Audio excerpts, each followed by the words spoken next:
Itu mantan Bupati Purwakarta Deddy Mulyadi sempat mewawancarai Ketua RW tempat para terpidana kasus pembunuhan Vina tinggal. Kepada Deddy Mulyadi, Ketua RW yakin para terpidana tidak terlibat kasus Vina. Ketua RW Basari mengatakan ia mengetahui betul keseharian para terpidana kasus pembunuhan Vina bahkan setelah mereka ditahan.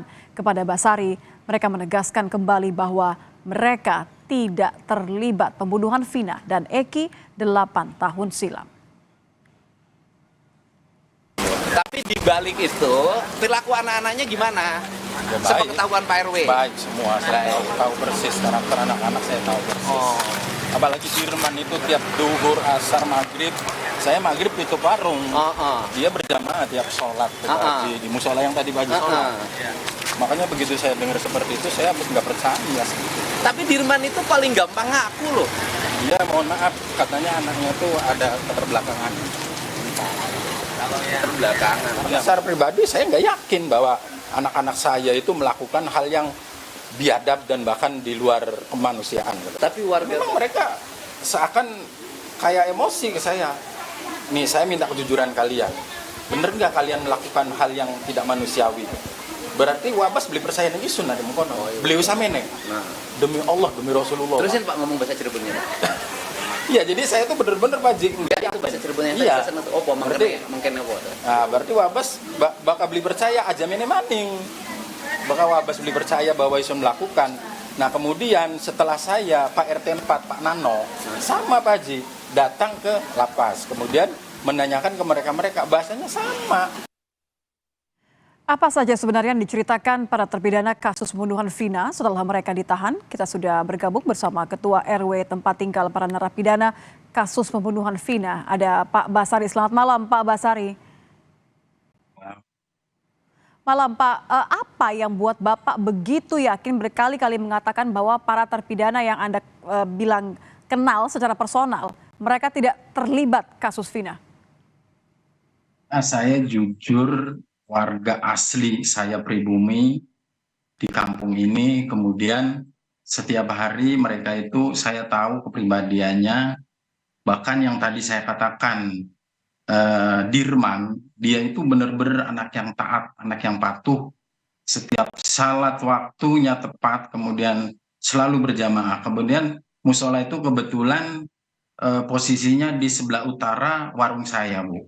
Nah, posisi Dirman itu rumahnya di sebelah selatan warung saya, dan dia selalu lewat di depan warung saya. Jadi saya itu begitu mendengar anak-anak ditangkap polisi, waktu itu memang saya dengar dari lek-lekan, ada warga hajatan, bahkan ada salah satu warga menyampaikan ke saya, beliau masih memanggil saya itu Pak RW.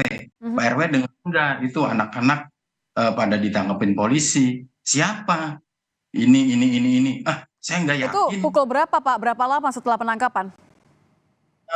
Kurang lebih 2-3 hari, Bu. Pas lek-lekan di rumah warga itu malam, saya pas keluar, kan biasa kalau di kampung itu ketika hajatan ada lek-lekan. Nah, saat itu saya baru mendengar, Bu, bahwa anak-anak itu ditangkap, tapi ditangkapnya itu katanya terlibat geng motor seperti itu. Oke. Nah, Sepengetahuan kemudian Bapak, mereka memang bergabung dalam geng motor? nggak mungkin, Bu. Saya yakin nggak mungkin. Karena setiap hari anak-anak itu selalu beli rokok, beli jajan di warung saya, Bu. Terus saya tahu waktu dia ada di tempat di rumah atau di warung saya itu selalu siang hari, sore, saya maghrib tutup ya, udah nggak aktif malamnya karena setelah Dirman ke musola itu saya tutup, Bu, berjamaah. Jadi yang namanya Dirman itu, Bu, dari duhur, asar, maghrib itu selalu sholat berjamaah di musola. Oke, Nah, kalau Bapak 2 hari kurang lebih setelah mereka ditangkap ya, mendengar dari cerita warga, berarti terakhir kali ketemu dengan Dirman dan teman-temannya, hari apa Pak? Atau kapan? Berapa lama? ya kalau ketemu sih sebenarnya tiap hari ketemu, Bu, karena warung saya itu mereka jajan beli rokok di saya, Bu. Seperti itu. Bapak Kalau betul bahwa ketemu sempat tiap melihat hari, para terpidana ini tidur di rumah Pak RT waktu malam kejadian pembunuhan ini? nah, kalau tidur sih jujur saya tidak tahu, Bu, karena saya menjelang maghrib pas si Dirman ke musola itu saya ikut tutup Bu, saya pulang karena saya juga berjamaah. Jadi saya terakhir warung itu tutupnya maghrib.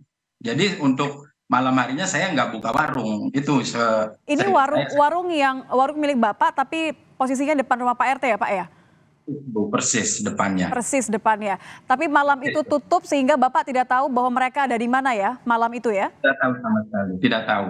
Tidak tahu. Karena kebetulan saya juga waktu itu tidak menjabat sebagai ketua RW, jadi ada kejadian seperti itu pun saya tidak terlibat dan tidak dilibatkan untuk hal-hal yang mungkin berkaitan dengan urusan kepolisian atau membantu dalam hal apapun saya tidak dilibatkan. Karena kebetulan saya waktu itu 2014 sampai 2017 Bu. Saya tidak menjabat jadi ketua RW.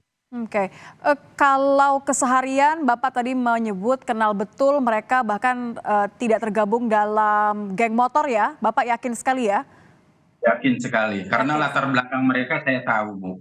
Kondisi ekonominya pun mohon maaf dalam tanda kutip menengah ke bawah. Bagaimana dia bisa beli motor? Mau saya tahu ada yang nggak punya motor ada. Bahkan kalau jajan pun ya mohon maaf Bu, itu uangnya receh Bu. Mohon maaf, kasihan Bu. Kalau sampai bahasa membunuh, memerkosa, Masya Allah, saya nangis saat itu, Bu. Nggak percaya sama sekali. Apalagi lihat Dirman itu taat banget anaknya. Masa sekejam itu Dirman, Bu. Saya nggak yakin. Sampai saat ini pun saya nggak yakin. Dari mereka ini ada yang namanya Peggy nggak Pak? Atau pernah cerita mungkin bahwa ada yang namanya Peggy di lingkungan Bapak, ada yang Peggy yang merupakan anggota geng motor, atau Peggy yang mereka punya masalah mungkin, atau pertemanan di antara mereka? Nggak ada Bu, saya nggak kenal Peggy dan memang di wilayah saya pun nggak ada yang namanya Peggy. Jadi saya tahu ya warga saya aja saya tahu tuh Bu yang mendengar dibawa ke polisi kasus geng motor. Udah sebatas itu saya tahunya saat itu. Setelah Bapak dengar bahwa Dirman dan teman-temannya ini ditangkap polisi, apakah Bapak sempat bicara dengan keluarga? Nah saat saya maju lagi jadi pengurus RW, seingat saya 2017 bulan November, kemudian di awal 2018 saya izin Bu ke masing-masing orang tua yang anaknya ditahan itu, saya pengen ketemu dengan mereka-mereka Bu, untuk meyakinkan bahwa benar-benar mereka itu tidak terlibat sama sekali dalam hal pembunuhan atau pemerkosaan yang terjadi. Yang dituduhkan ya? Ya, yang dituduhkan itu. Dan alhamdulillah orang tua mereka mengizinkan saya untuk datang ke lapas, bahkan mereka pun semua sempat bercerita dengan Bapak. Pak, saya Betul. ingin ditahan dulu sebentar, saya ingin lebih jauh lagi mendengar apa yang mereka ceritakan kepada Pak Basari. Namun setelah jeda, mohon tetap bergabung bersama kami Pak Basari di Kompas Malam. Sesaat lagi kami akan kembali dengan informasinya usai jeda.